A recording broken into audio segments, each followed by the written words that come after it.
From the Library of Congress in Washington, D.C. Now, I am so pleased to be here today because I am sitting with a living legend.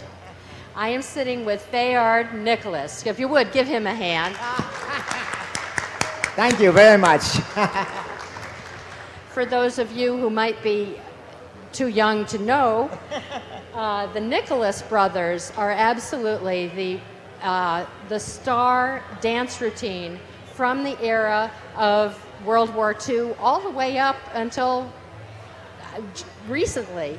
Fayard and his brother Harold, the Nicholas brothers, were absolutely instrumental in keeping the war spirits, the spirits of our troops, alive, keeping them high and energetic and entertained during World War II. And I'm not going to tell you too much about the Nicholas brothers because I want Fayard to tell you about that, about their career and how they got started. But before we get into how the Nicholas brothers were one of the most important USO acts and also very, very active in Hollywood during the 1930s and 40s, I want to show a video clip of a very famous routine that the Nicholas brothers are absolutely renowned for, which is from the movie. Has anybody seen the movie Stormy Weather from 1943?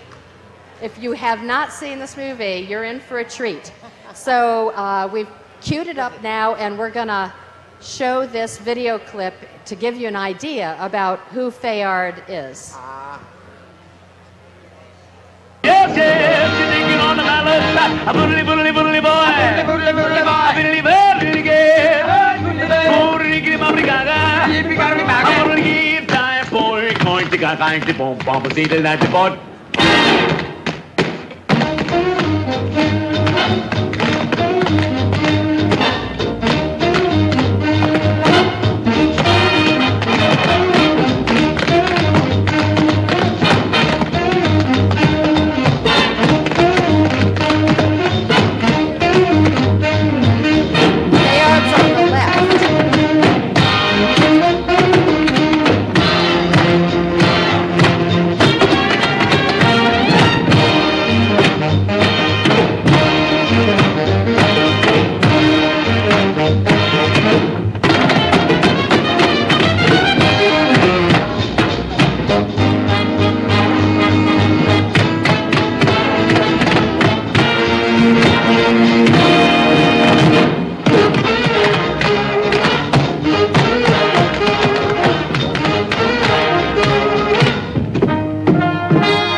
and Harold Nicholas, 1943.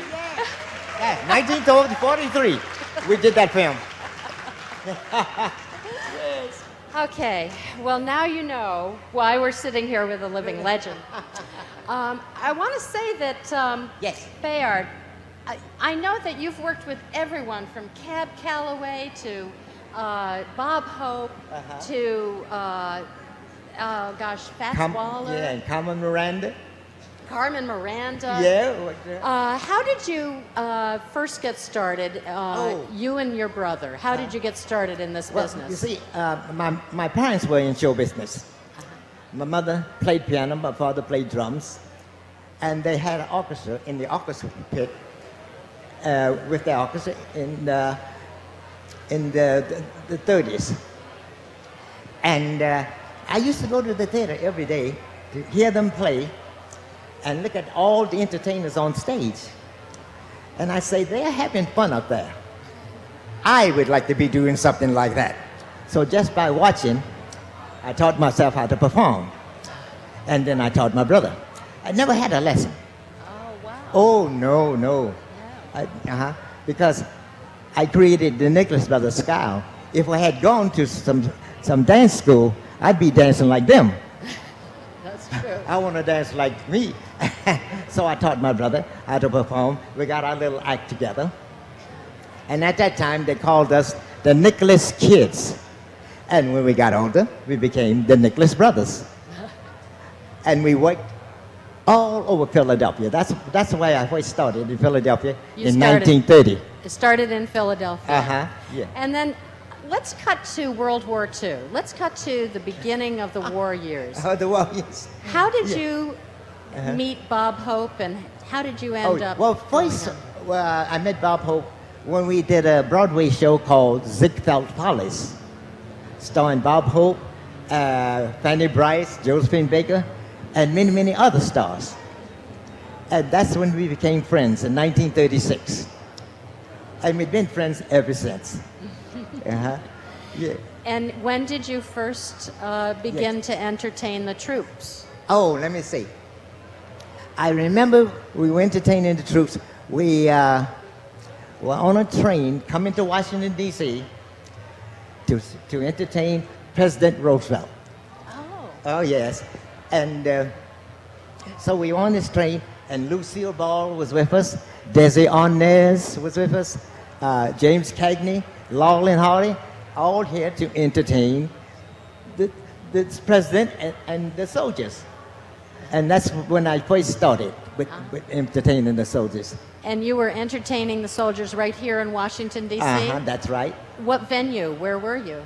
Right here where the Mount, what's they call it, that long, tall mountain?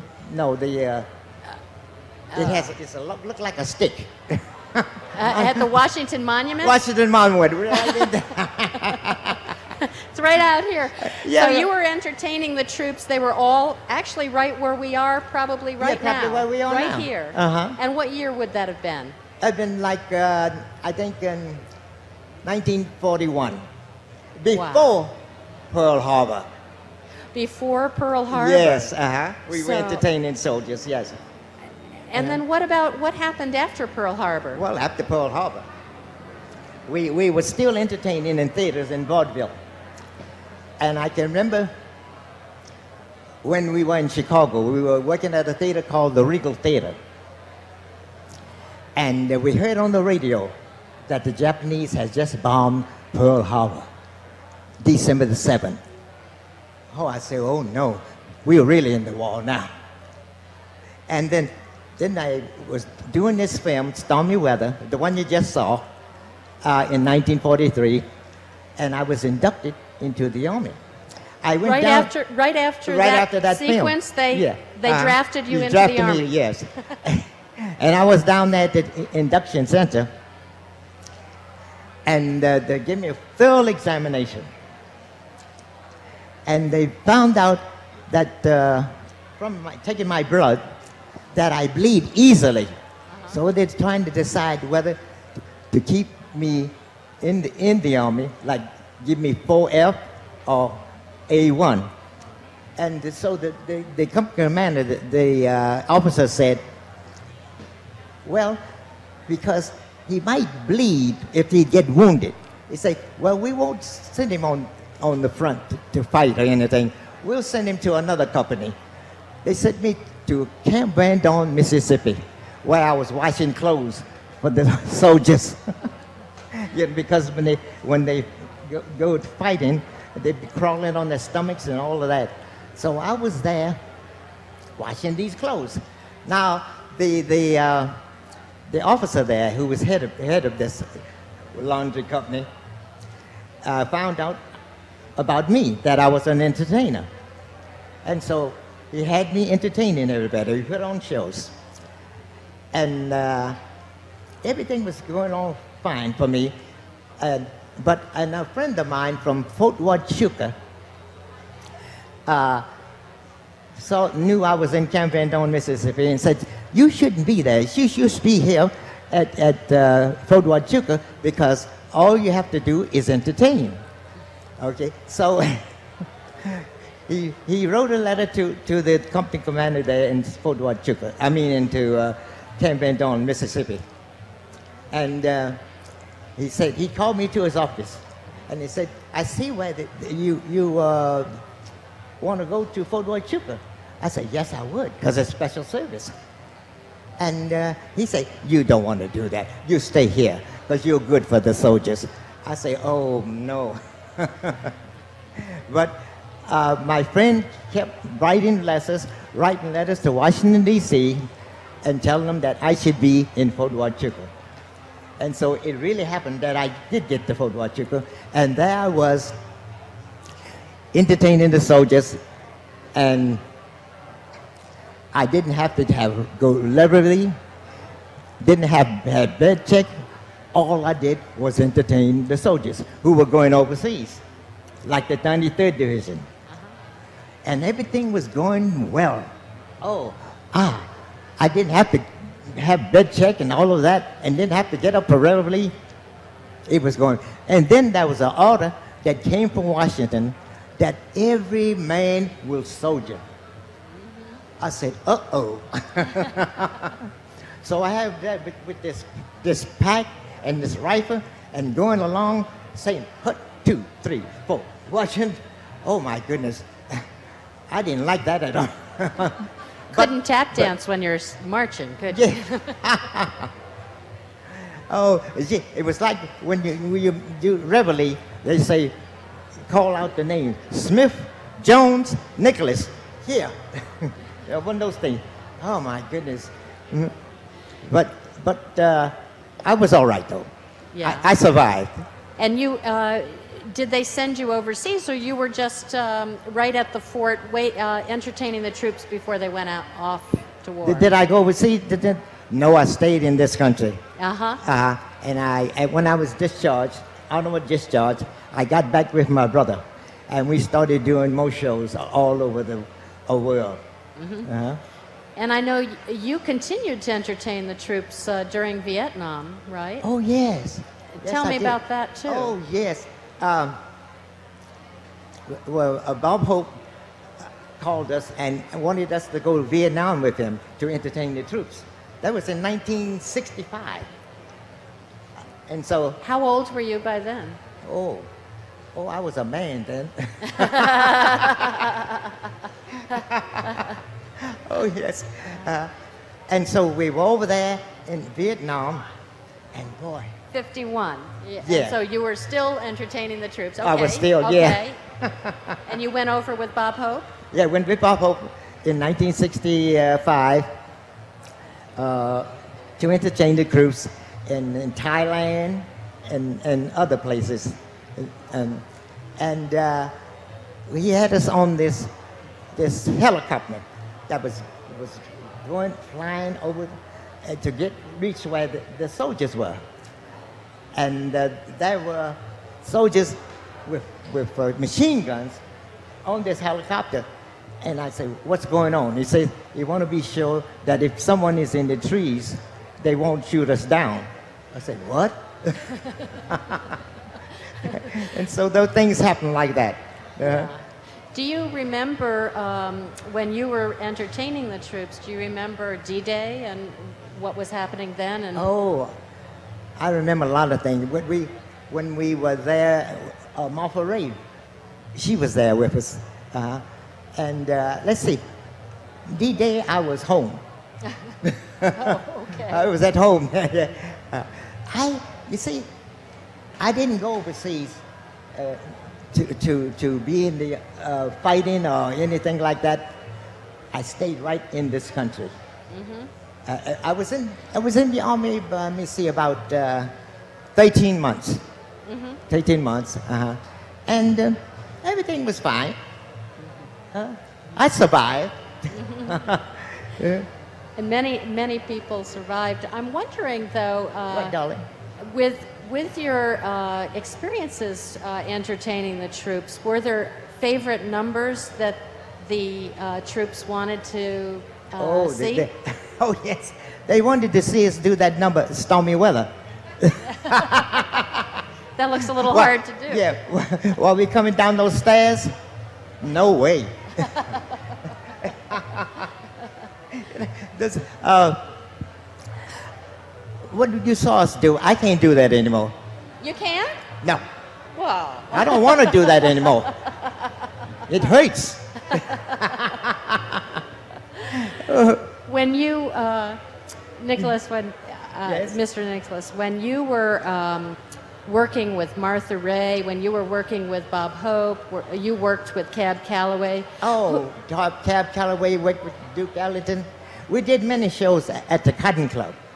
The Cotton Club. Tell me about the Cotton Club. Well, what was it like? Well, we started at the Cotton Club in 1932 with Cab Calloway.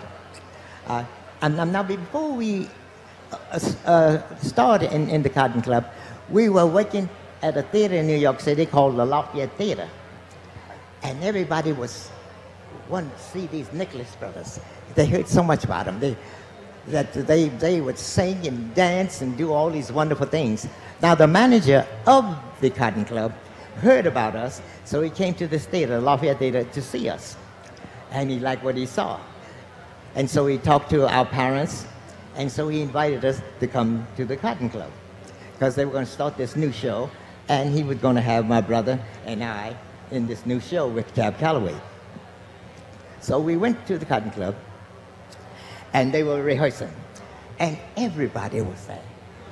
Cab Calloway was there, Bill Robinson was there, Ethel Waters, Duke Ellington, Lena Horne, they were all there. And the manager of the Cotton Club said to us, who later on became our manager, he said, get up on stage and do something for everybody. They heard so much about you, they want to see what you do. And so we got up on stage, and we sang a song, and we did a little dance, and after we finished, Duke Ellington said, these boys are original. I said, thank you, Mr. Ellington, you're original too. And everybody laughed. Yeah, so we opened up in the show with Cab Calloway, and we did a great job. We were sensational. We closed the show. Nobody wanted to follow us. Well, I noticed on this show you closed the show. Oh, sure, yeah. on that movie. You ended up after the Cotton Club and after during this period when World War II was coming along. You ended up in Hollywood. How did that happen? Oh yes. Well, let me tell you. We were at the Cotton Club, and the producer Samuel Gowen saw us there, and asked us to come over to his table. So we came over there, and he says how much he liked us. He said, I'm doing a film in Los Angeles called Kid Millions, starring Eddie Cantor. And we said, okay. So he talked to my parents, and we got together and signed the contract and came out here to Los Angeles, Hollywood, to do this film with Eddie Cantor called Kid Millions. That was our first film in Hollywood. But we made other films before that in New York. We made for Warner Brothers shorts like Pie Pie Blackbird, All Colored Vaudeville Show, and The Black Network. We did those shows. And so we came out here, came out to Hollywood, to do this film, Kid Millions, with Eddie Cantor. And it was terrific. Oh, yes. My brother did a song in the film called I Want to Be a Minstrel Man. And he had I want to be a minstrel man. A minstrel man. Yeah. Okay. And he had his high hat, his white tails, and he was singing this song. And there was the Goldwyn girls who were surrounding him, all these pretty girls. And Lucille Ball was one of the Goldwyn girls. And he was in heaven with all these pretty girls. And there he was, this little guy with all these beautiful girls. And let me tell you, that was integration before integration. In 1934. I was going to say, back when you were performing and when World War II was there, it was a segregated world. Yes, yes. The entertainers could all be black, but the audiences would be all white, right? In the Cotton Club, right? Right, yes. Yeah, so this would have been very different in Hollywood. Very different, yes. Yeah, and, Yeah. Well, your career spans vaudeville. We've done everything. Yeah. Everything. Vaudeville. You were in the Follies, right? Yes, the Follies on Broadway. We did television. We did vaudeville. We even did circus. Oh, you did? Yeah. When did you do the circus? Well, when we went to Paris, France, in 1947. Right after the war. Right after the war, that's right. And all I knew was played all over the world. So we were famous everywhere you go. There's no place you can go they don't know something about the Nicholas brothers. So we were in Paris at this place called Cirque Madrana, where they bring out all the animals, the people on the trapeze, and do all these things they do in circus. Now, after they finished that, then they brought out a dancing floor, for us to entertain. And there we were, entertaining these wonderful people in Paris. And we stopped the show. Everywhere we go, we stopped the show. When you were, I want to go back to, of course, World War II, because we are absolutely celebrating and remembering that incredible time in our collective history. And you were a young man. Yeah. You were both serving in the military as well as entertaining the troops. And is there something that stands out in your mind, something that moved you during those years of entertaining the troops where you felt that you really made a contribution? Oh, yes. I really made a contribution when I would entertain the soldiers at Fort Huachuca who were going overseas. And I could see the happy faces when I would entertain them. And I was so happy to see that. It was a great thrill for me to know that I made someone happy. I know when you were doing this work and when you were working on Stormy Weather, Hollywood was really producing these films also for the troops, right? Because this had a military theme. Yes, it did, yes. Yeah, and a patriotic theme. Yes. And I was just wondering if there was one movie that's your favorite and from that era, and why? What would be your favorite? To tell you the truth, I liked all of them. Because each one had something to give. They all had this, like the one Down Argentine Way. It had a wonderful thing about it. I can't tell you which one I like the best. Because each time I see them, I say, did I really do that?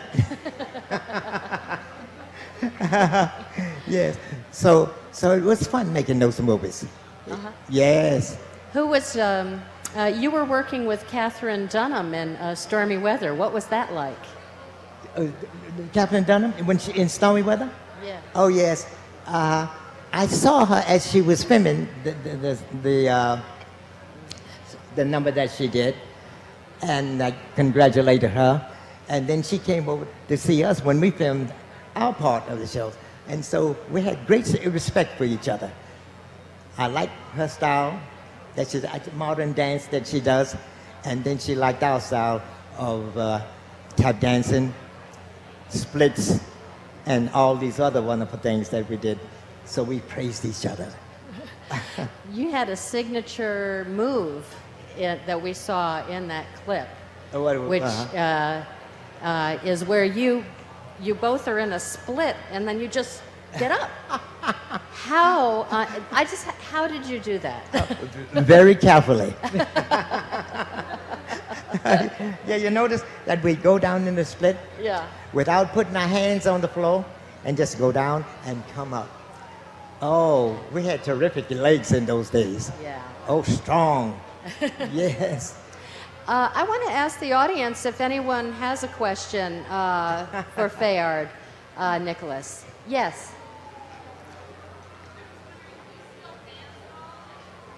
The question is, do you still dance? Oh, a little bit. I dance a little. I can still move. Oh, not like I used to. Nobody moves like they used to. I don't do those splits.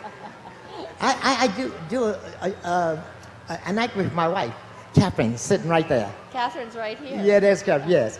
And we do a number, Chattanooga Choo Choo. Oh, really?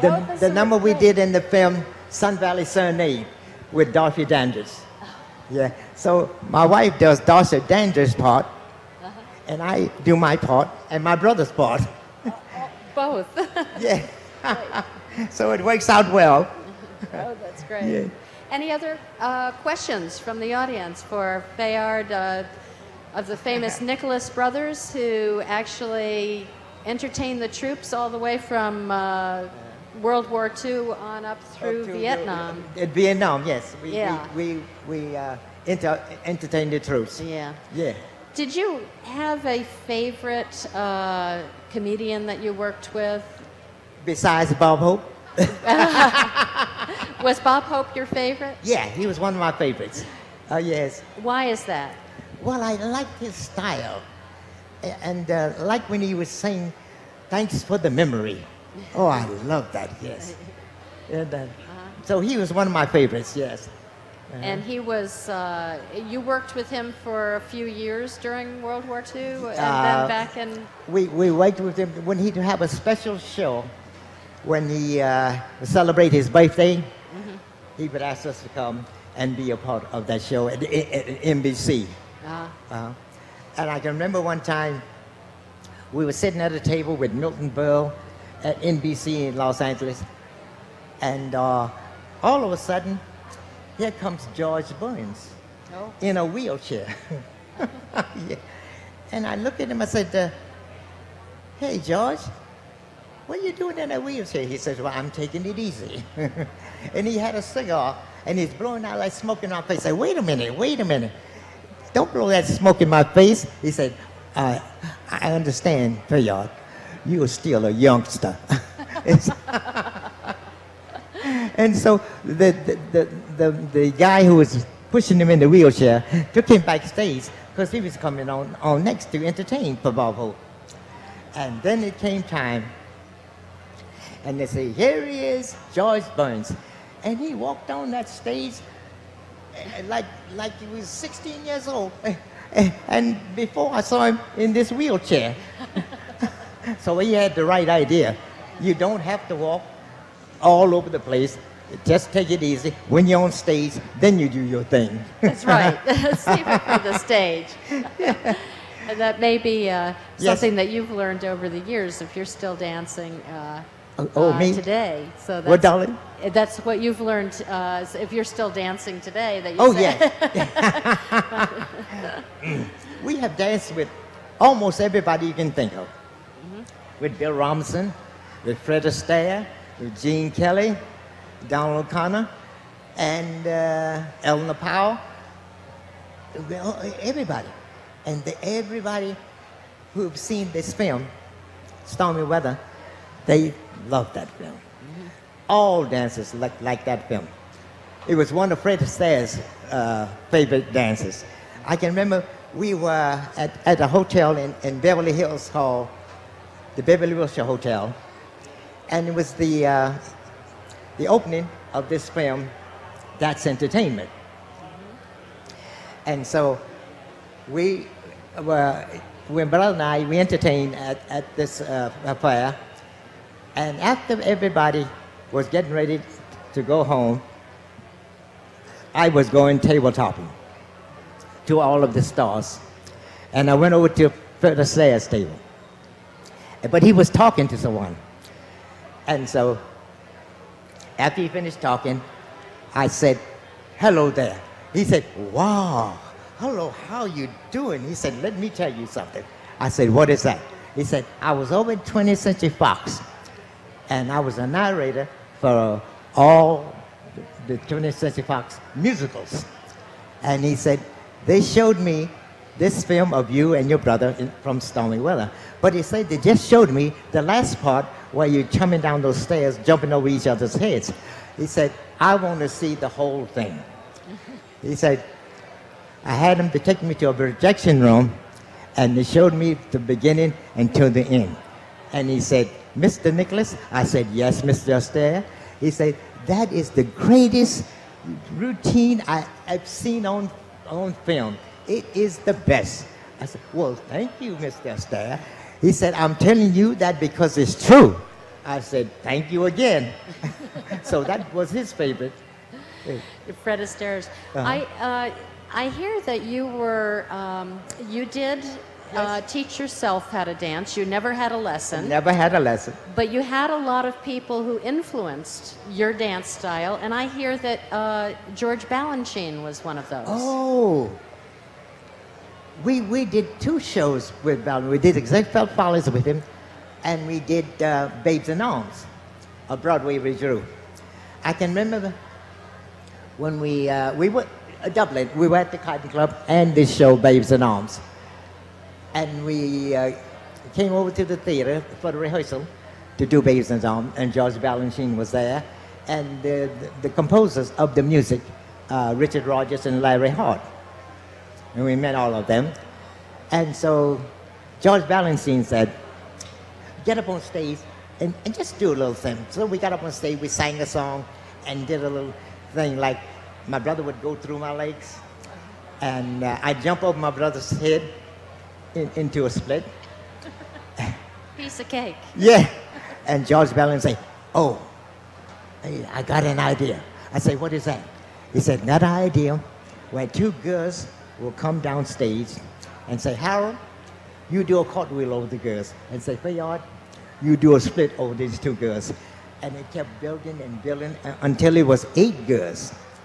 And these 8 girls would stand back to back, and my brother would do a split right through the legs of these 8 girls.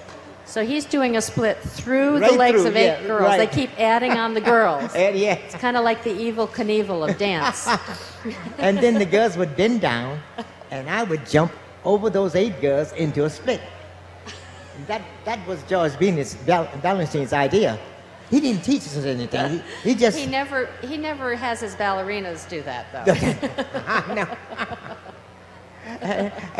And so it became a great number from the tune "Po Johnny One Note." It was a production number that we did. And he said to us, after we did this little dance for him, he said, "Fellas, did you ever take up ballet?" I say, "No, we didn't." He say, "Well, it looks like it." I say, "Thank you again." Yeah. So when we performing, there is a little ballet into it without me thinking about it, the way we leap and all of that. Yes. Uh-huh. Tell me, did you ever hurt yourself? Oh, I remember one time we were headlining at the Roxy Theater in New York City. This theater seats 6,000 people. And we were rehearsing. So the manager of the theater got an idea that he wanted to have something like we did in Stormy Weather, going up those stairs. And the orchestra was on stage. This has been a presentation of the Library of Congress.